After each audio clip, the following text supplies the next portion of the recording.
me diuen Mati i soc filla de Manolo del Bar. Tot el món coneixia Manolo del Bar.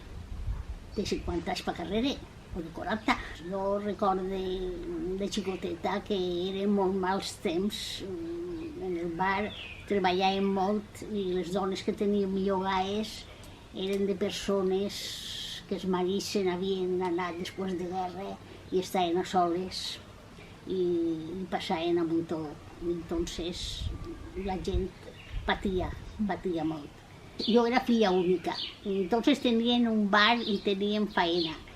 Entonces yo no podía, me van dir d'estudiar res, tu tens que estar en casa y ya está. Jo pues anava a les monges i després anava a bordar, que no sé si m'agradava molt, però no tenia altra cosa. És que no me van deixar triar.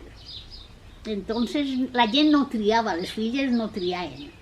Ara això és una meravella perquè jo penso que la gent està, jo què sé, com te diria jo, més fàcil tot d'anar-se i d'estudiar. Jo tinc 4 fills i els 4 se van anar de casa als 17 o 18 anys i no n'ha tornat ningú, però jo estic contenta de que ells es guanyin la vida i siguin independents. Les dones,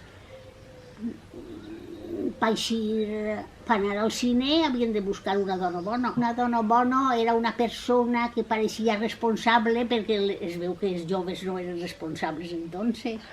I després, per anar a tot el dia, també tenies que buscar una dona que t'acompanyara, a tots, claro, a tots els amics i les amigues. No sé per què, la gent no se fiava de la gent. I ara diuen que hi ha massa llibertat, Entonces, preferís que això que allò. Tindríem 14 o 15 anys. Sí. Això es va acabar pront. Va vindre en 5 o 6 anys, això es va acabar. Ja 17 anys ja la gent ja no necessitava companyia. Això seria en l'any 57, 58, 56, per ahí seria.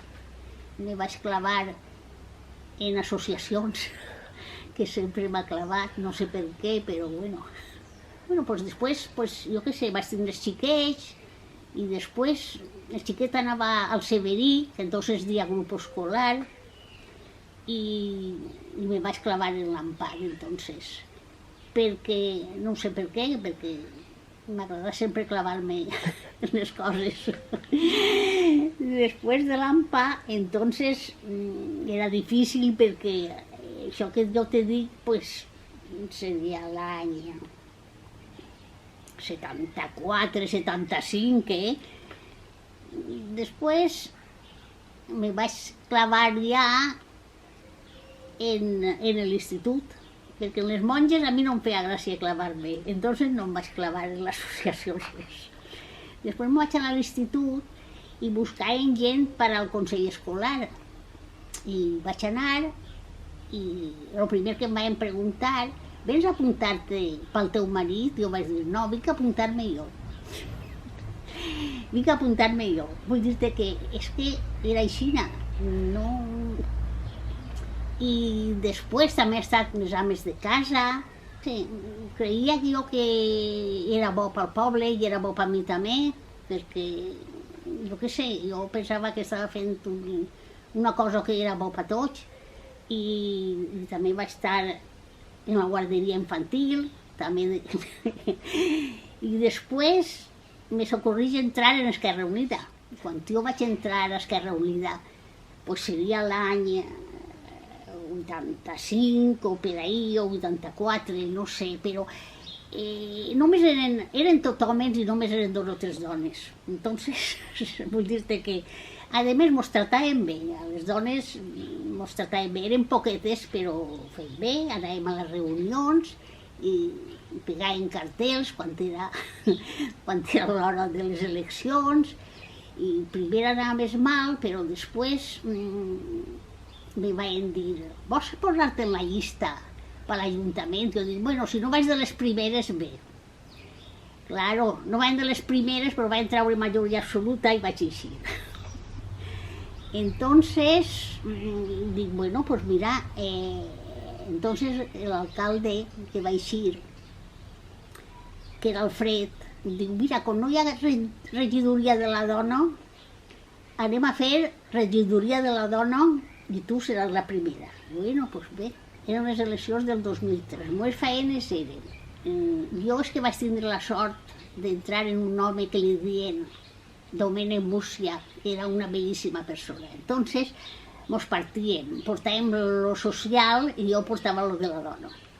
Jo, pues, vaig ser feliç en aquells anys portant lo de la dona perquè no eren difícils. Les dones també estaven així molt associades.